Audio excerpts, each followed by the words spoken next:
ببركتك بسم الله الرحمن الرحيم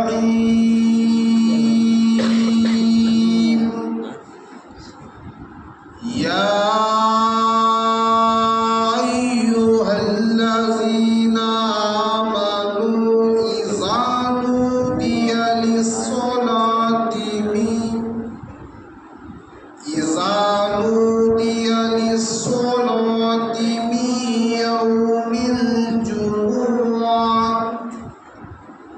من يوم الجمعة فاسعوا إلى ذكر الله وذروا البيع ذلكم خير لكم إن كنتم تعلمون صدق الله مولانا العظيم وصدق رسوله النبي الأمير المكين الكريم ونحن على ذلك لمن الشاهدين والشاكرين والحمد لله رب العالمين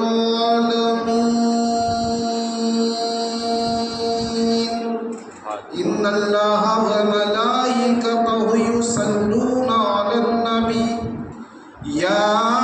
أيها الذين آمنوا صلوا عليه وسلموا تسليما اللهم صل على سيدنا مولانا محمد معدن الجود والكرم وآله وبارك وسلم صلوا عليه صلاة وسلام عليك يا رسول الله صلی اللہ تعالی علیہ وآلہ وسلم۔ حضرات گرامی،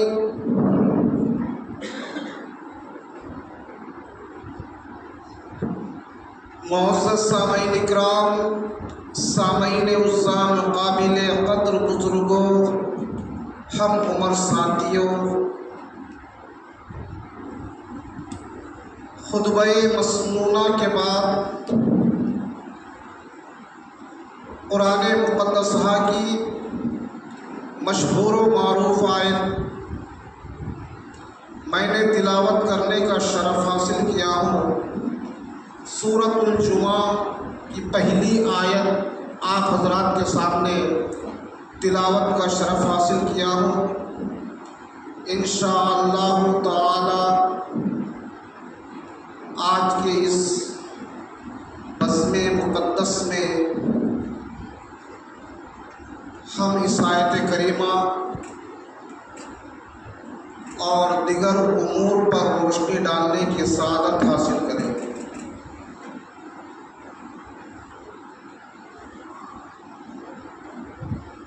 آپ جانتے ہیں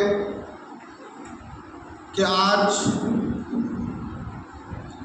ماہ رمضان المبارک مہینے کا آخری دن ہے، اور اس کے ساتھ ساتھ جمعۃ الوداع بھی ہے، اور اس کے ساتھ ساتھ لیلۃ الجائزہ بھی ہے۔ یہ تین چیزوں کا اکٹھا ہو کر آنا یہ بھی ہمارے لیے باعث رحمت بھی ہے، باعث برکت بھی ہے، باعث اجر و ثواب بھی ہے۔ کیونکہ کبھی جمعۃ الوداع آتا ہے تو لیلۃ الجائزہ نہیں ملتا، لیلۃ الجائزہ آتا ہے تو جمعۃ الوداع نہیں ملتا۔ تو یہ اللہ تبارک و تعالیٰ کا بڑا کرم ہے کہ ہمیں ایک ساتھ جمعۃ الوداع بھی دیا، اسی کے ساتھ لیلۃ الجائزہ بھی دیا، اور اسی کے ساتھ عید الفطر بھی دیا۔ تو یہ اللہ کا ہم پر بہت بڑا کرم اور اس کی نوازش ہے۔ اب آپ کے سامنے میں ایک بات رکھنا چاہتا ہوں عوام میں مشہور ہے کہ رمضان المبارک مہینے میں جو جمعہ آتا ہے اس جمعہ کو جو ہے سو رسمی اور رواجی طور پر جمعۃ الوداع کہتے ہیں۔ تو جمعۃ الوداع کا مطلب کیا ہے؟ کیا جمعۃ الوداع کا مطلب یہی ہے کہ اب جمعہ جا رہا پھر اس کے بعد کوئی جمعہ آنے والا نہیں ہے؟ ایسا تو نہیں ہے۔ جمعہ آتا بھی ہے، جمعہ جاتا بھی ہے، ہفتے میں ایک مرتبہ جمعہ آتا ہے، لیکن اس جمعہ کو جمعۃ الوداع کہنے کا مقصد کیا ہے یہ سمجھنا ہمارے لیے ضروری ہے کہ جمعۃ الوداع یعنی کہ رمضان المبارک مہینے میں جو جمعہ آخری آتا ہے اس کو جمعۃ الوداع کیوں کہتے ہیں۔ تو یہ عوام اکثر بیشتر یہ نہیں جانتی، بس چلتے آ رہا، بولتے ہوئے آ رہے، لیکن بولنے کی وجہ کیا ہے یہ بھی تو جاننا ضروری ہے نا۔ تو جمعۃ الوداع کہنے کا مقصد اور غرض و غایت یہ ہے کہ اللہ کے رسول صلی اللہ تعالیٰ علیہ وآلہ وسلم ارشاد فرماتے ہیں کہ ماہ رمضان المبارک مہینے کا جو آخری جمعہ آتا ہے اس جمعہ میں جو ہے سو اللہ تبارک و تعالیٰ کی ساری مخلوق یعنی کہ اللہ تعالیٰ اس زمین پر اور آسمان پر جتنی مخلوق کو پیدا کیا ہے ان میں دونوں کے علاوہ یعنی کہ انسان اور جن یہ دونوں کے علاوہ ساری مخلوق آج اللہ کی بارگاہ میں روتی ہے، اللہ کی بارگاہ میں روتی ہے۔ اب اس کے اندر وہ مخلوق جو اللہ تعالیٰ نے 18,000 مخلوق کو پیدا کیا ہے، 18,000 مخلوق، جیسے انسان ایک مخلوق ہے، جن ایک مخلوق ہے، درندے ایک مخلوق ہے، حیوانات ایک مخلوق ہے، نباتات ایک مخلوق ہے، جمادات ایک مخلوق ہے، اسی طرح اس دنیا کے اندر 18,000 مخلوق ہے۔ ان مخلوق میں دو مخلوق کو چھوڑ کر یعنی کہ انسان اور دوسرا جن، یہ دونوں کے علاوہ ہر ایک مخلوق امت مصطفیٰ کے لیے اللہ کی بارگاہ میں آج روتی ہے۔ صحابہ اکرام نے پوچھا یا رسول اللہ امت مصطفیٰ کے لیے 18,000 مخلوق کیوں روتی ہے؟ تو اللہ کے رسول صلی اللہ علیہ وآلہ وسلم ارشاد فرماتے ہیں میرے صحابیوں اور میرے جانشینوں، میرے وفاداروں سنو، اس لیے میری امت کے لیے یہ اللہ تبارک و تعالیٰ کی 18,000 مخلوق اس میں سے دونوں کو چھوڑ کر ساری مخلوق اس لیے ہوتی ہے ان پر جو یعنی کہ مصیبت کے بادل چھا جانے والے ہیں، ان سے جو رمضان کا مہینہ جدا ہونے والا ہے اس جدائی کے لیے اللہ کی بارگاہ میں روتے ہیں۔ اس رمضان المبارک مہینہ ہمارے اور آپ کے بیچ سے اب جدا ہونے جا رہا ہے، رمضان کا مہینہ ہم سے دور ہونے جا رہا ہے، اس لیے وہ ساری مخلوق رو رہی ہے۔ تو ہمیں اس بات کی پرواہ نہیں ہے،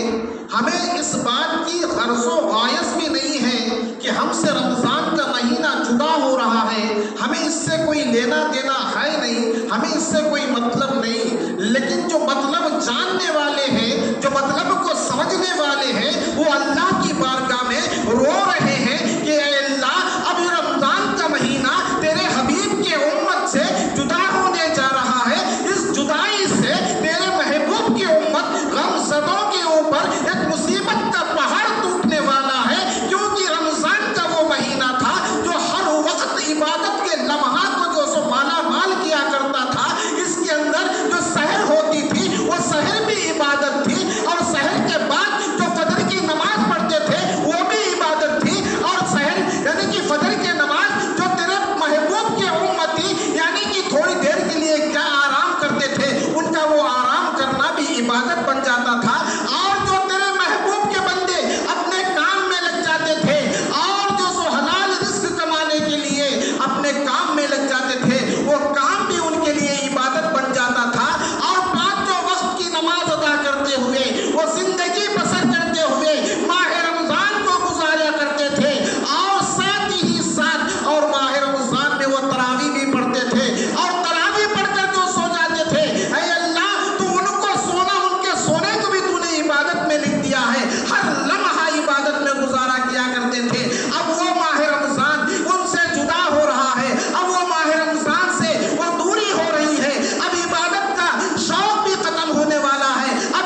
اور عزیزو ہم اور ساتھیوں، کیا ہمیں بھی کبھی رونا آیا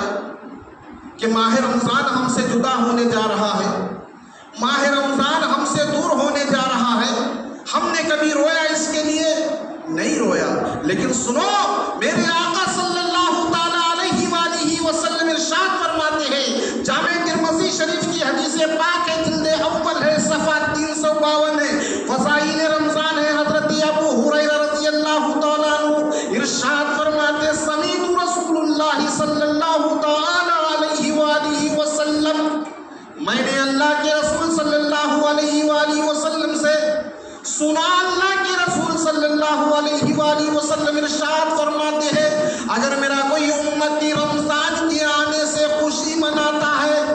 ماہ رمضان جب آتا ہے اس کے آنے پر خوشی مناتا ہے، اللہ کے حبیب فرماتے ہیں جب میرا کوئی امتی ماہ رمضان المبارک مہینہ آنے کی خوشی مناتا ہے اور جانے کا غم مناتا ہے اور اس غم میں اپنی آنکھوں سے اشک بہاتا ہے، میرے رب کی عزت و جلال کی قسم جس کے قبضے قدرت میں مجھ محمد کی جان ہے، اللہ تبارک و تعالی ماہ رمضان کی خوشی منانے والے کو، ماہ رمضان کے جدائی میں غم منانے والے کو، ماہ رمضان کے جانے کے غم میں اپنے آنسوؤں کو بہانے والوں کو، اللہ تبارک و تعالی ان کے جسم کو جہنم کی آگ سے محفوظ فرما دیتا ہے۔ سبحان اللہ۔ آپ نے رمضان کے مہینے میں کچھ کیا نہیں، آپ نے رمضان کے مہینے کو ابھی کوئی عمل کیا نہیں، لیکن قربان جاؤ مصطفیٰ جان رحمت صلی اللہ علیہ وسلم کے صدقے میں اللہ تبارک و تعالی آپ کو وہ انعام عطا فرما رہا ہے، آپ کو وہ شرف عطا فرما رہا ہے، صرف ماہ رمضان المبارک مہینے کی آمد و آمد پر خوشی کا اظہار کرنے سے اور ماہ رمضان المبارک مہینے کے جانے کے غم میں اپنے آنسوؤں کو بہانے سے اللہ تبارک و تعالی تمہارے جسموں کو اللہ تبارک و تعالی جہنم کی آگ سے محفوظ فرما دیتا ہے۔ قیامت آ سکتی ہے، زمین پھٹ سکتا ہے، کائنات تباہی کے لیے جبڑے کھول سکتا ہے، پہاڑ اپنے مقام سے ہل سکتا ہے، لیکن ختم نبوت کے زبان سے جو الفاظ نکلے ہیں وہ کبھی تبدیل نہیں ہو سکتے، کیونکہ میرے آقا نے فرما دیا ماہ رمضان کی آنے کی خوشی میں جانے کے غم میں اگر کوئی آنسو بہا دیا، اللہ اس کے جسم کو جہنم کی آگ سے حفاظت فرماتا ہے۔ کیا ہی انعام فرمایا ہے ہمارے لیے، کیا ہی اکرام فرمایا ہے ہمارے لیے۔ میرے عزیز دوستوں اور بزرگوں، نوجوان ساتھیوں، آؤ ذرا اکابرین کے ہم زندگیوں کو دیکھیں، اولیاء و صالحین کی ہم زندگیوں کو دیکھیں۔ ماہ رمضان کے لیے وہ کیسی تڑپ رکھتے تھے، ماہ رمضان کے لیے وہ کیسی محبت رکھتے تھے، ماہ رمضان کے لیے وہ کیسی عقیدت رکھتے تھے۔ اللہ کے رسول صلی اللہ علیہ وسلم کی امت کے اولیاء اور بزرگان دین، اولیاء کاملین، صحابہ اکرام، تابعین، تبع تابعین، ائمہ مجتہدین کا یہ قول ہے، ان کا یہ رویہ ہے، ان کا یہ دستوری عمل ہے۔ آپ صلی اللہ علیہ وسلم کی امت میں ایسے لوگ بھی گزرے ہیں، روایتوں میں آتا ہے ماہ رمضان جیسا ہی جاتا ہے ویسے ہی ہم آزاد ہو جاتے ہیں، لیکن صحابہ اکرام کو دیکھو، میرے نبی کے غلاموں کو دیکھو، ان کی زندگیوں کو دیکھو۔ روایت میں آتا ہے کہ جب ماہ رمضان ختم ہوتا ہے، عید الفطر شروع ہوتی ہے، اس دن سے لے کر 6 مہینے تک، یعنی کہ عید الفطر کے دن سے لے کر 6 ماہ تک اللہ کے رسول صلی اللہ علیہ وسلم کے امت کے خواص اللہ کی بارگاہ میں ہر نماز میں یہ دعا کرتے تھے۔ 6 مہینے کیا دعا کرتے تھے؟ اے اللہ، آج تو ہم سے رمضان کا مہینہ چھوٹ گیا، ہم سے جدا ہو گیا، لیکن اے اللہ ابھی ہم کو اور ماہ رمضان تک قریب پہنچا دے، ماہ رمضان تک ہمیں پہنچا دے کہ ہماری زندگیوں کو پھر دوبارہ ماہ رمضان دیکھنے کی توفیق عطا فرما۔ 6 مہینے تک یہ دعا کرتے تھے، 6 مہینے تک ماہ رمضان کے ملنے کے لیے، ماہ رمضان میں داخل ہونے کے لیے، یعنی کہ امت مصطفیٰ کے خواص حکیم اولیاء اللہ صحابہ اکرام تابعین تبع تابعین ائمہ مجتہدین اللہ کی بارگاہ میں دعا کرتے رہتے ہیں 6 مہینے تک، اور 6 مہینے کے بعد پھر دعا کیا کرتے ہیں؟ 6 مہینے کے بعد پھر یہ دعا کرتے ہیں کہ اے اللہ جب ماہ رمضان تک تو پہنچا دیا ہمیں، تو ماہ رمضان ملنے کے بعد ہمیں ماہ رمضان میں کثرت کے ساتھ تیری بارگاہ میں توبہ کی توفیق عطا فرما۔ ہائے ہائے میرے دوستوں، کیسا ان کا قول تھا، کیسا ان کا عقیدہ تھا، کیسی ان کی محبت تھی ماہ رمضان سے۔ ماہ رمضان جیسے ہی جاتا تھا تو پھر ماہ رمضان کی ملاقات کے لیے 6 ماہ تک اللہ کی بارگاہ میں دعا کرتے تھے۔ پھر 6 مہینے کے بعد ماہ رمضان ملنے کے بعد اس میں عبادت کا شوق، عبادت کا ذوق ملنے کے لیے اللہ کی بارگاہ میں دعا کرتے ہیں۔ لیکن آج ہمیں ماہ رمضان المبارک مہینہ ملا ہے، ذرا اپنے سینے پر ہاتھ رکھ کر سوچئے، ذرا اپنے بستر پر لیٹ کر سوچئے کہ ہم نے ماہ رمضان ملنے کے باوجود ہم اس ماہ رمضان کا حق کس طرح ادا کیا ہے، ہم اس ماہ رمضان کے مہینے کا استقبال کس طرح کیا ہے، ہم نے اس ماہ رمضان کا ادب و احترام کس طرح کیا ہے، اس میں ہم نے پنجگانہ نمازوں کی کہاں تک حفاظت کیا ہے، اس میں ہم نے ماہ رمضان کی تراویح کا حفاظت کہاں تک کیا ہے، ہم نے اس ماہ رمضان المبارک مہینے میں یعنی کہ گناہوں سے کس طرح بچا ہے، کہاں کہاں تک ہم نے غیبت نہیں کیا ہے، کہاں کہاں تک ہم نے لوگوں کے دلوں کو نہیں دکھایا ہے، کہاں کہاں تک ہم نے یعنی کہ لوگوں کے یعنی کہ حق کو مار دیا ہے، ہم نے کیا گناہ چھوڑا ہے اور کیا گناہ نہیں کیا ہے، کیا نیکی کیا ہے اور کس نیکی کو ہم نے چھوڑا ہے۔ ذرا اپنے دل سے پوچھئے میرے دوستوں اور بزرگوں، نوجوان ساتھیوں، یہ ماہ رمضان المبارک مہینہ ہمیں ملا ہے اور یہ ہماری بہت بڑی خوش قسمتی ہے، اور اللہ تبارک و تعالیٰ ان بندوں کو ماہ رمضان سے پہلے دنیا سے اٹھا دیا ہے۔ ان سے پوچھو میرے دوستوں اور بزرگوں، نوجوان ساتھیوں، ماہ رمضان کی حقیقت، ماہ رمضان کی حقانیت، ماہ رمضان کی عمدیت، ماہ رمضان کی عروجیت کو سمجھو۔ ماہ رمضان کس شان والا ہے، ماہ رمضان کتنی عظمت والا ہے، ماہ رمضان کتنی برکت والا ہے۔ حدیث پاک میں آتا ہے، اللہ کے رسول صلی اللہ علیہ وآلہ وسلم ارشاد فرماتے ہیں کہ 2 شخص تھے بڑے ہی پیارے تھے، نیکوکار تھے، متقی و پرہیزگار تھے۔ اس میں سے ایک دوست کا رمضان کی آمد سے قبل اس کا انتقال ہو گیا، رمضان سے آنے سے قبل اس کا انتقال ہو گیا۔ انتقال ہونے کے بعد اس کی تدفین و تکفین ہو گئی۔ ہونے کے بعد پھر ایک دوست ماہ رمضان المبارک مہینے کو گزار لیا۔ یہ حدیث ہے صحیح بخاری جلد اول فضائل رمضان، صحیح مسلم جلد ثانی فضائل رمضان، اور جامع ترمذی کے سیاہ ستہ کے پورے 6 کتابیں حدیث میں یہ حدیث موجود ہے۔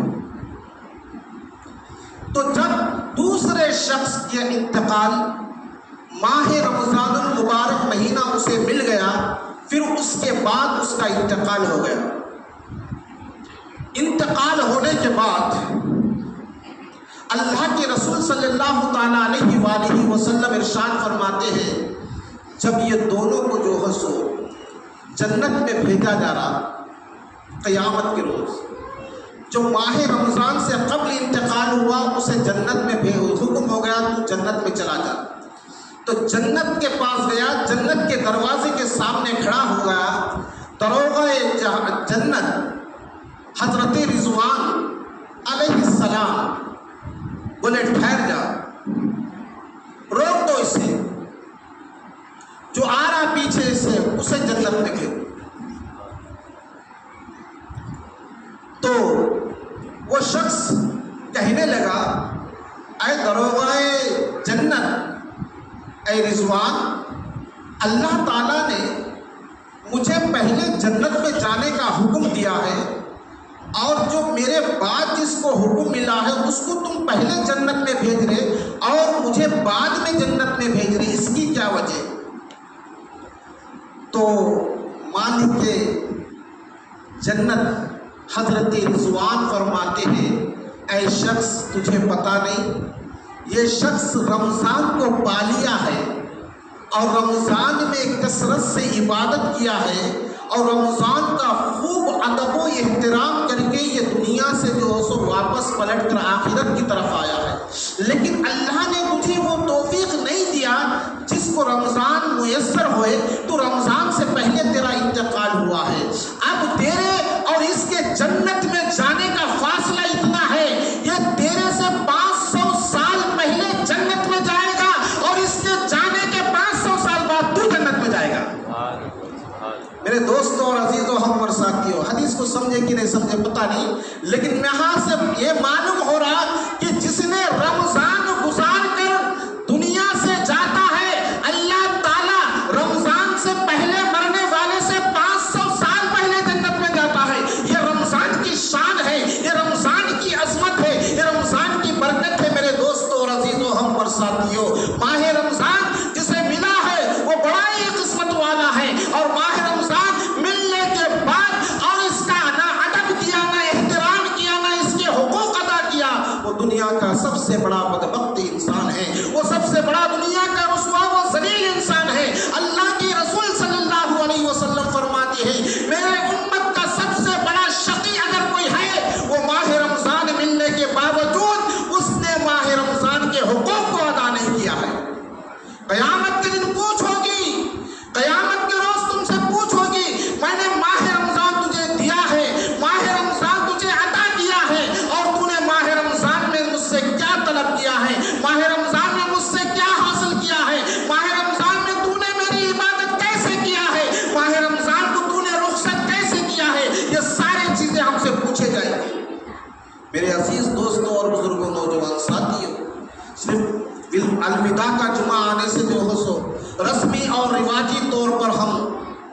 اس کو ادا کر لیں تو وہ ادا نہیں ہوگا، بلکہ جو ہو سو قلبی اعتبار سے، ذہنی اعتبار سے ہم کو جو ہو سو ماہ رمضان کو جو ہو سو اختتام پایزیر کرنا چاہیے، ماہ رمضان کو ہمیں رخصت کرنا چاہیے، کیونکہ ماہ رمضان میں ہم نے جو کچھ کیا ہے اللہ کی بارگاہ میں ٹوٹ کر ہم اس کی بارگاہ میں دعا کرنا ہے، مولا تو نے جو ہمیں ماہ رمضان کو عطا کیا ہے، اس ماہ رمضان کا جہاں تک ہو سکے ہم نے اس کا حق ادا نہیں کیا ہے، لیکن میرے باری تعالیٰ اس ماہ رمضان میں جو کچھ بھی ہم نے کیا ہے وہ تیرے پیارے حبیب صلی اللہ علیہ وسلم کے صدقے میں قبول فرما۔ یہ فرما کر اللہ کی بارگاہ میں ہم ٹوٹ کر دعا کرنا چاہیے، کیونکہ یہ دعا کا قبولیت کا وقت ہے، کیونکہ یہ دعاؤں کا جو رد نہیں ہوتا، بلکہ اللہ کے رسول صلی اللہ علیہ وسلم فرماتے ہیں ماہ رمضان میں جو جمعۃ الوداع آتا ہے، اس جمعۃ الوداع کے بعد جو مشترکہ دعا ہوتی ہے، اس مشترکہ دعا کو اللہ رد نہیں فرماتا، بلکہ اس دعا کو قبول فرماتا ہے، اس دعا کو قبول فرماتا ہے۔ اس کے ساتھ ساتھ آج کی رات لیلۃ الجائزہ ہے۔ کیا لیلۃ الجائزہ؟ کسے کہتے ہیں لیلۃ الجائزہ؟ لیلۃ الجائزہ کا مطلب یہ ہے کہ آج کی رات جو سو انعام و اکرام رب سے حاصل کرنے کی رات ہے، اللہ تبارک و تعالیٰ کی بارگاہ سے انعام لینے کی رات ہے، آج کی رات جو سو اکرام سے نوازنے کی رات ہے۔ آج ہم نے جو 30 دن تک اللہ کی بارگاہ میں جو روزے رکھے ہیں، جو نمازیں پڑھے ہیں، جو تسبیحات کیے ہیں، جو قرآن کی تلاوت کیے ہیں، وہ سارے چیزوں کا فیصلہ آج کی رات ہونے والی ہے۔ آج کی رات اللہ تبارک و تعالیٰ عطا کرنے والا ہے، اور پھر کل عیدگاہ جا کر اس رات میں جو ہم نے 30 دن میں ہم نے جو کچھ کیا ہے اس کا سرٹیفکیٹ لے کر آنے کا ہے۔ اور اللہ کے رسول صلی اللہ علیہ وسلم فرماتے ہیں جن کو اللہ تبارک و تعالیٰ اپنی رحمت سے ان کی مغفرت فرما دیا، جن کو بخشش کا ذریعہ عطا فرمایا، جو عید الفطر کی نماز پڑھ کر اپنے گھروں کو لوٹ کر آتے ہیں، وہ ایسے پاک و صاف ہو کر آتے ہیں جیسے ہی آج ہی اپنی ماں کے پیٹ سے پیدا ہوا ہے۔ تو آج کی رات بڑی اہتمام والی رات ہے، آج کی رات بہت ہی نازک رات ہے، لیکن اس رات کو ہم کیا کرتے ہیں؟ اس رات کو ہم مسجدوں کو ویران کر دیتے ہیں اور بازار کو آباد کرتے ہیں، لیکن یہ بڑی ہی ناقدری کی بات ہے۔ آج کی رات اللہ کے رسول صلی اللہ علیہ وسلم فرماتے ہیں آج کی رات مسجدوں کو تالا نہ لگاؤ، آج کی رات مسجدوں کے دروازوں کو بند نہ کرو، کیونکہ آج کی رات وہ رات ہے تمہارے زندگی کے فیصلے بدلنے والے ہیں اور تمہاری تقدیریں بدلنے والے ہیں۔ اور اللہ کی رسول صلی اللہ علیہ وسلم فرماتے ہیں کہ اللہ تبارک و تعالی ارشاد فرماتا ہے کہ ہے کوئی مجھ سے مغفرت چاہنے والا تو آج کی رات میں اس کی مغفرت کر دیتا ہوں، ہے کوئی مجھ سے بخشش کا طلبگار میں اس کی بخشش فرما دیتا ہوں، ہے کوئی بے اولاد تو آج کی رات کی دعا سے میں اسے اولاد عطا کرتا ہوں، آج کی رات اگر کوئی مفلس اللہ کی بارگاہ میں دعا کرتا ہے تو اللہ اس کی مفلسی کو دور فرماتا ہے۔ لیکن اللہ کے رسول صلی اللہ علیہ وسلم فرماتے ہیں اللہ تبارک و تعالی آج کی رات توبہ کرنے والے ہر گناہگار کی مغفرت ہو جاتی ہے، لیکن 4 شخص ایسے ہیں جن کی دعا آج بھی قبول نہیں ہوتی۔ 4 شخص ہیں، وہ کون ہیں؟ پہلے نمبر پر اللہ کے رسول صلی اللہ علیہ وسلم فرماتے ہیں ماں باپ کی نافرمانی کرنے والا۔ نمبر 2 شراب کا عادی۔ نمبر 3 رشتوں کو توڑنے والا، اور چوتھا صلہ رحمی نہیں کرنے والا۔ یہ 4 لوگوں کے بارے میں اللہ کے رسول صلی اللہ علیہ وسلم فرماتے ہیں کہ 4 لوگ جب تک صدق دل سے توبہ نہیں کرتے ان کی بھی مغفرت نہیں ہوتی۔ اگر وہ توبہ کر لیے، اپنے زندگی کو بدل دیے، اپنی زندگیوں میں انقلاب لا لیے تو ان کی بھی مغفرت ہو جاتی ہے۔ لیکن اللہ کے رسول صلی اللہ علیہ وسلم فرماتے ہیں جن کے پاس رمضان بھی ہے، جن کے پاس رمضان بھی ہے اور جن کے پاس ماں باپ بھی ہے، تو اللہ کے حبیب فرماتے ہیں میرے امت کا سب سے بڑا خوش نصیب انسان ہے جس کے پاس رمضان بھی ہے اور جس کے پاس ماں باپ بھی ہے، ماں باپ کی دعا بھی ہے۔ ایک تو رمضان کی دعا بھی مل جا رہی ہے، ایک تو رمضان کی رحمت بھی مل جا رہی ہے، اور دوسری طرف ماں باپ کی مغفرت کی دعا بھی مل جا رہی ہے۔ اللہ کے رسول صلی اللہ علیہ وسلم فرماتے ہیں جس کے پاس رمضان بھی ہے اور ماں باپ بھی ہے بڑا خوش نصیب ہے۔ اگر ماں باپ تمہارے زندہ تمہارے پاس موجود ہے تو ان ماں باپ کو راضی کر لو، اور ان ماں باپ کو جو ہو سو یعنی کہ راضی کر لو۔ جب تمہارے ماں باپ تم سے راضی ہو گئے تو رمضان بھی قبول ہو جائے گا، تمہارا رب بھی تم سے خوش ہو جائے گا۔ تو میرے دوستوں اور عزیزوں، ہم اور ساتھیوں، آج اللہ کے رسول صلی اللہ علیہ وسلم فرماتے ہیں 4 لوگ ہیں جن کی دعا آج قبول نہیں ہوتی بلکہ رد ہو جاتی ہے، اور وہ دعا اگر مغفرت کی کرے، توبہ کرے تو اللہ تبارک و تعالیٰ ان کی بھی جو سو مغفرت ہو جاتی ہے۔ قطع تعلق رشتہ توڑنے والا یہ سب سے بڑا جہنمی ہے، رشتوں کو توڑنے والا۔ آج ہمارے معاشرے میں دیکھو کئی گھر ایسے مل رہے ہیں، کہیں ماں بیٹے سے ناراض ہے، باپ بیٹے سے ناراض ہے، رشتہ دار بھائی بہنوں میں طرح طرح کے الجھنیں پیدا ہوئے ہیں، ایک دوسرے سے بات نہیں کر رہے ہیں۔ نمازیں تو ہو رہی ہے، رمضان کے روزے بھی تو ہو رہے ہیں، تراویح بھی ہو رہی ہے، ذکر و اذکار بھی ہو رہا ہے، تسبیحات بھی پڑھی جا رہی ہے، اول صف میں نماز بھی ادا کیا جا رہا ہے، لیکن ان سے پوچھو کیا تیری ماں تجھ سے راضی ہے؟ کیا تیرا باپ تجھ سے راضی ہے؟ کیا تیری بہن تجھ سے راضی ہے؟ کیا تیرے رشتہ دار تجھ سے راضی ہے؟ کیا تیرے پڑوسی تجھ سے راضی ہے؟ خدا کی عزت و جلال کی قسم، اگر یہ راضی ہے تو رب بھی تجھ سے راضی ہو جائے گا۔ اگر ان میں سے کوئی ایک بھی اگر ناراض ہے تو اللہ بھی ناراض ہے، اللہ کے رسول بھی ناراض ہے۔ میرے دوستوں اور عزیزوں، ہم اور ساتھیوں، اللہ کے رسول صلی اللہ علیہ وسلم یہاں پر ایک جملہ استعمال فرمایا ہے، یہاں تک کہ پڑوسی کو بھی راضی کرو۔ پڑوسی سے مراد مسلمان نہیں ہے، پڑوسی سے مراد مومن نہیں ہے، پڑوسی سے مراد رشتہ دار نہیں ہے۔ اگر تمہارے پڑوسی میں اگر کوئی غیر مسلم بھی ہے وہ بھی تم سے راضی ہونا چاہیے، اگر وہ بھی ناراض ہے تو اللہ بھی تم سے ناراض ہو جائے گا۔ یہ اسلام کا مزاج ہے، یہ اسلام کی مزاج ہے۔ اگر اسلام کو صحیح طور پر اگر کسی غیر کے سامنے میں اگر تم پیش کر دیں گے، خدا کی قسم وہ مجبور ہو کر کلمہ پڑھنے کے لیے تیار ہو جاتا۔ اسلام میں وہ طاقت ہے میرے دوستوں، لیکن آج ہم نبی کا کلمہ پڑھنے کے باوجود ہم اسلام کو فالو نہیں ہوتے، نبی کی شریعت کے وفادار ہونے کے باوجود ہم اسلام کو فالو نہیں ہو رہے۔ اگر اسلام کو فالو ہونا ہے تو صدیق اکبر کو دیکھو، فاروق اعظم کو دیکھو، عثمان غنی کو دیکھو،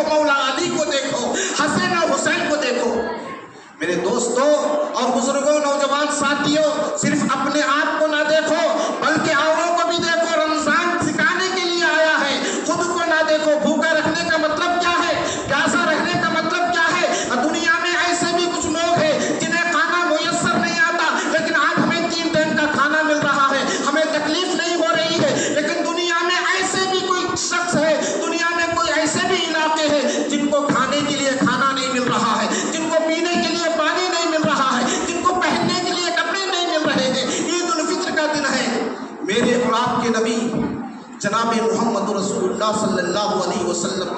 حضرت عائشہ صدیقہ رضی اللہ تعالیٰ عنہا کے حجرے مبارکہ سے عید الفطر کی نماز ادا کرنے کے لیے نکلے. ساتھ میں حسن و حسین بھی ہیں،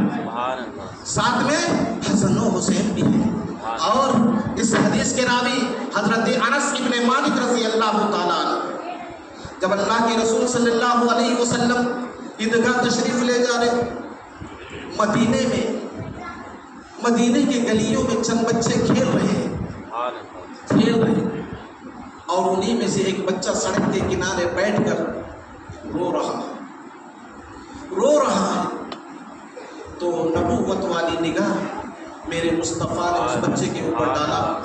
ڈالنے کے بعد جب اللہ کے رسول صلی اللہ علیہ وسلم اس بچے کے قریب جاتے ہیں، عید کی خوشی منانے والوں سنو، میرے آقا اس بچے کے قریب جاتے ہیں، جا کر پوچھتے ہیں بیٹا کیا رو رہا ہے، کیوں رو رہا ہے، کس لیے رو رہا ہے؟ آج تو عید کا دن ہے نا، آج تو خوشی کا دن ہے نا، دیکھ تیرے ساتھ یہ بچے کھیل رہے ہیں اور تو رو رہا ہے. تو اللہ کے رسول صلی اللہ علیہ وسلم کو بچہ نہیں پہچانتا تھا، لیکن بچے کا جواب سنو سینہ پھٹ جاتا ہے، کلیجہ چکنا چور ہو جاتا ہے. اللہ کے رسول صلی اللہ علیہ وآلہ وسلم کی بارگاہ میں بچہ عرض کرتا ہے میں رو نہیں تو کیا کروں، نہ اس دنیا میں میرا کوئی باپ ہے نہ کوئی میری ماں، میں ایک یتیم ہوں. میرا باپ جناب محمد رسول اللہ صلی اللہ علیہ وسلم کے ساتھ ایک جنگ میں شہید ہو گئے اور میرے باپ کا شہادت ہونے کے بعد میری ماں نے دوسری شادی کر لی، وہ چلے گئی اور میں اکیلا اور تنہا اس مدینے کے گلیوں میں گھوم رہا، درے در بھٹک کر میں بھیک مانگ کر کھا رہا ہوں. یعنی کہ اے مجھ سے سوال کرنے والوں سنو، اس لیے میں رو رہا ہوں. آج عید کا دن ہے، یقیناً عید کا دن ہے، آج شادمانی کا دن ہے، یقیناً یہ شادمانی کا دن ہے. یہ بچے کھیل رہے ہیں، کود رہے ہیں، ان کی ماں بھی زندہ ہے، ان کے باپ بھی زندہ ہے، اس لیے یہ خوشی منا رہے ہیں. لیکن آج مجھے نہلانے والا کوئی نہیں ہے، آج مجھے غسل دینے والا کوئی نہیں ہے، آج مجھے نئے کپڑے پہنانے والا کوئی نہیں ہے. لیکن سنو، میں اس لیے رو رہا ہوں، میں اپنے باپ کی یاد کو تازہ کر کے رو رہا ہوں، میں اپنے ماں کی یاد کو تازہ کر کے رو رہا ہوں. رحمت للعالمین صلی اللہ علیہ وسلم کی آنکھیں اشک بار ہوتے ہیں جب اللہ کے رسول صلی اللہ علیہ وسلم کو پہچان نہیں پا رہا ہے. اللہ کے رسول صلی اللہ علیہ وسلم نے اس بچے کو اٹھا لیتے ہیں، اپنے سینے سے لگاتے ہیں اور اپنے گھر لے جاتے ہیں اور عائشہ سے فرماتے ہیں عائشہ اس بچے کو غسل دے دینا. عائشہ رضی اللہ تعالیٰ عنہا اور میرے آقا صلی اللہ علیہ وسلم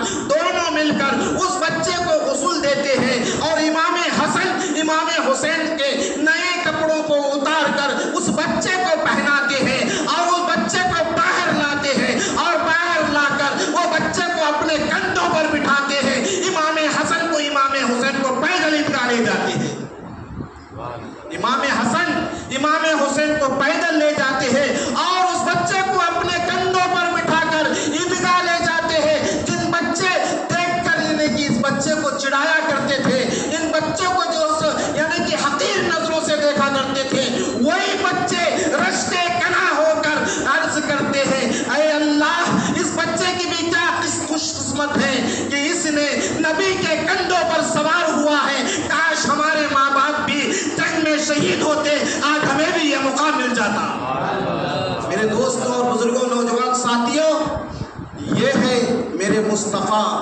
غریبوں سے یتیموں سے محبت کرنے کا انداز. یہ اللہ کے رسول صلی اللہ علیہ وسلم کا یہ طرز عمل ہے، یہ امت کے لیے پیغام ہے. تم اکیلے خوشی نہ مناؤ، تم اکیلے عیدگاہ نہ جاؤ. اگر تمہارے پڑوسی میں کوئی غریب ہے اسے بھی اپنے ساتھ عیدگاہ لے جاؤ، اسے غریب کو بھی اس یتیم کو بھی اپنی عید میں شامل کر لو، اپنے خوشی میں شامل کر لو. یہی تمہارے لیے نجات کا ذریعہ ہے، یہی تمہارے لیے مغفرت کا ذریعہ ہے. درود پاک پڑھے اللہم صلی علی سیدنا و مولانا محمد معدن الجود والکرم وآلہ وبارک وسلم. صلو علیہ الصلاۃ والسلام علیک یا رسول اللہ صلی اللہ تعالی علیہ وآلہ وسلم. حضرات گرامی، آج کی رات بڑی ہی مبارک رات ہے اور آج کی رات میں فضولیت میں نہ جانے دیتے ہوئے اس رات میں عبادت میں گزارے، اللہ کی بارگاہ میں توبہ کرے، اللہ کی بارگاہ میں سرما سرود ہو جائے، کیونکہ یہ رات ہمیں میسر ہونے والی ہے، یہ رات ہمیں ملنے والی ہے، یہ مہینہ ہمیں ملا ہے۔ اس مہینے کو خوش آمدید کہتے ہوئے اس کو رخصت کرے، وہ نہ ہو انشاءاللہ اگلے سال یہ سال ہمیں ملے گا، ہمیں یہ رمضان ملے گا نہیں ملے گا، ہمیں کوئی گارنٹی نہیں ہے میرے دوستوں اور بزرگوں نوجوان ساتھیوں۔ اس لیے اس رہنے کے مہینے سے رخصت ہونے سے پہلے ہم کو اس مہینے کا خوب ادب کرنا چاہیے، خوب احترام کرنا چاہیے، جتنا ہو سکے اپنے رب کو راضی کرنے کے لیے پہلے اپنے ماں باپ کو راضی کرو، پھر اس کے بعد اپنی بھائی بہن کو راضی کرو۔ آپ کو معلوم ہونا چاہیے قیامت کے دن ہر رشتہ مل جائے گا، بھائی ملے گا، ماں ملے گی، باپ ملے گا، سب ملے گا، سب ملے گا، لیکن ایک رشتہ نہیں ملے گا، ایک رشتہ نہیں ملے گا۔ وہ کون سا رشتہ؟ وہ رشتہ بہن کا رشتہ ہے، بہن نہیں ملے گی قیامت کے دن، بہن نہیں ملے گی، ہر چیز ملے گی تمہیں، ہر رشتہ ملے گا، بہن نہیں ملے گی۔ وہ بہن اگر تمہارے پاس ہے، وہ بہن اگر تم سے ناراض ہے تو سب سے پہلے بہن کے پاس جاؤ، بہن کو منا لو۔ اللہ کے رسول صلی اللہ علیہ وسلم فرماتے ہیں لوگوں جب کبھی بھی تم اپنے بہن کے پاس جاتے ہو تو خالی ہاتھ مت جاؤ، بس کچھ نہ کچھ تحفہ لے جاؤ، کیونکہ یہ بہن وہ بہن ہے، ماں کے بعد اگر کوئی مرتبہ رکھتی ہے تو وہ بہن کا مرتبہ ہے، اور وہ بہن ایسی بہن ہے جب وہ دعا کرتی ہے اپنے بھائی کے لیے تو اللہ تبارک و تعالیٰ اس کی دعا کو ہاتھ زمین پر آنے سے پہلے اس کی دعا کو قبول فرما لیتا ہے۔ میرے دوستوں اور بزرگوں نوجوان ساتھیوں، یہ ہماری نمازوں کی قبولیت کا ذریعہ، ہمارے روزوں کی قبولیت کا ذریعہ، ہماری یہ تسبیحات کا ذریعہ، یہ ہم سب ہمارے اعمال نیک کا ذریعہ اگر قبول ہونا ہے تو سب سے پہلے حقوق العباد کو جو ادا کرو، پھر اس کے بعد اللہ کی بارگاہ میں توبہ کرو۔ اللہ کے رسول فرماتے ہیں تمہاری توبہ قبول ہونے میں کوئی شک نہیں ہے، بلکہ اللہ تبارک و تعالیٰ تمہاری توبہ کو قبول فرما لیتا ہے۔ میرے دوستوں اور بزرگوں نوجوان ساتھیوں، یہ ماہ رمضان المبارک مہینہ ہم سے رخصت ہونے جا رہا ہے، یہ ماہ رمضان المبارک مہینہ ہم سے جدا ہونے جا رہا ہے۔ ہم نے اس میں کیا کیا ہے، کیا نہیں کیا ہے، یہ اللہ جانے ہم جانے، لیکن اس مہینے کو جانے سے پہلے ہم اس میں زیادہ سے زیادہ توبہ و استغفار میں گزارنے کی کوشش کریں، اور ساتھ ہی ساتھ فطرے کے متعلق فطرہ تو اعلان ہوا ہوگا، کتنا ہے تو فطرہ کس کو دینا چاہیے اور کس کو نہیں دینا چاہیے۔ آج کل ایک ماحول بن گیا، زکوٰۃ کا ہو یا فطرے کا ہو، ہم جسے چاہتے ہیں اسے ادا کر دیتے ہیں، لیکن میرے دوستوں اور عزیزوں ہم ساتھیوں، فطرہ جو سو، زکوٰۃ جو ہے سو ان لوگوں کو دینا ہے جو حقدار ہیں، جو حقدار نہیں ہیں، جن کے پاس یعنی کہ نصاب جتنا مال ہے، آج وہ لوگ بھی فطرے لے رہے اور یہ لوگ بھی دے رہے، لیکن نہ تمہارا فطرہ قبول ہو رہا، نہ تمہاری زکوٰۃ ادا ہو رہی، نہ لینے والا بھی گناہ گار ہے، دینے والا بھی گناہ گار ہے۔ فطرہ کس کو نہیں دینا چاہیے؟ شریعت مطہرہ میں حکم آیا ہے ماں باپ، دادا دادی، نانا نانی، ان کو جو سو نہ زکوٰۃ دے سکتے ہیں نہ فطرہ دے سکتے ہیں۔ بیٹا بیٹی، پوتا پوتی، نواسا نواسی، ان کو جو سو فطرہ نہیں دے سکتے، زکوٰۃ نہیں دے سکتے۔ تو ان کے علاوہ آپ جسے چاہے انہیں فطرہ اور زکوٰۃ دے سکتے ہیں، لیکن اپنے فطرے کو انہی لوگوں تک جو سو پہنچاؤ جو حقدار ہے، جن کو دینا حق ہے، اگر نہیں دیے تو ہم گناہ گار ہو جاتے، ان لوگوں کو جو سو اپنا فطرہ دینا چاہیے۔ 100 روپے جو مقرر دیے ہیں وہ 100 روپے ہے، کم سے کم ہے، اگر اس سے بھی کوئی زیادہ دینا ہے تو وہ دے سکتا ہے، اس میں کوئی حرج نہیں ہے، لیکن فطرہ دینے کے لیے صبح صادق، عید الفطر کے صبح صادق کے بعد یعنی کہ نماز سے پہلے ادا کرنا ہے۔ اگر وقت نہیں ملا آپ بعد میں بھی ادا کر سکتے ہیں، لیکن علماء فرماتے ہیں صدقہ فطر جو ہو تو آپ یعنی کہ صبح سے عید الفطر کی نماز سے پہلے کیوں، اس سے پہلے بھی دے سکتے ہیں، تاکہ جو وہ اپنی ضروریات کو پورا کر سکے، لہٰذا ان چیزوں کو ہم ذہن میں رکھیں، اور فطرہ جو سو یعنی کہ اب لوگوں میں یہ بھی ایک مشغلہ ہے، ایک جو سو یہ ماحول پیدا ہو گیا فطرہ وہی دینا ہے جن کے اوپر جو سو نصاب جاری ہے۔ نہیں، اللہ کے رسول صلی اللہ علیہ وسلم فرماتے ہیں، حضرت بلال کو حکم دیا جاؤ مدینے میں اعلان کر دو کہ فطرہ ادا کرے۔ فطرہ اس لیے ادا کرنا ہے کہ ہم جو روزے رکھے ہیں، جو نمازیں پڑھے ہیں، جو تراویح پڑھے ہیں، ان میں جو کچھ کمی یا ہوئی ہے، کچھ خطا ہوئی ہے، اس کو پورا کرنے کے لیے فطرہ ادا کرنا ہے، اس کو فطرہ ادا کرنا ہے۔ اگر فطرہ ادا نہیں کریں گے، ہماری نماز میں ہمارے روزے میں کچھ کمی کوتاہی ہو گئی ہے تو اللہ تبارک و تعالیٰ اس کو زمین و آسمان کے درمیان میں لٹکا دیتا ہے، نہ زمین کے اوپر جاتی ہے نہ زمین کے نیچے آتی ہے، ویسی لٹک جاتی ہے۔ اگر تم فطرہ ادا کریں گے تو فطرے کے ذریعے سے اللہ تبارک و تعالیٰ ان ٹوٹی پھوٹی عبادتوں کو قبول فرما لیتا ہے۔ اللہ تبارک و تعالیٰ ہم سب کو اس پر عمل کرنے کی توفیق عطا فرمائے۔ یہ قصہ لطیفہ ابھی ناتمام ہے، جو کچھ بیان و آغاز باب تھا۔ وآخر دعوانا ان الحمد للہ رب العالمین۔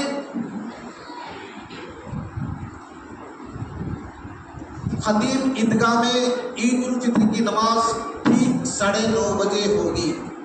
ٹھیک 9:30 بجے ہوگی، اور آپ تمامی حضرات سے گزارش ہے بعد نماز جمعۃ الوداع کا سلام پڑھا جائے گا، پھر اس میں خصوصی دعا ہوگی انشاءاللہ تعالیٰ۔ اس مشترکہ دعا میں آپ تمامی حضرات سے میری گزارش ہے رکیے اور دعا میں شامل رہیے انشاءاللہ تعالیٰ۔ کب اس وقت دعا قبول ہوتی یہ اللہ جانے، لیکن اللہ کے رسول نے فرما دیا آج کی دعا رد نہیں ہوتی، اس لیے اس دعا میں شامل رہیے انشاءاللہ۔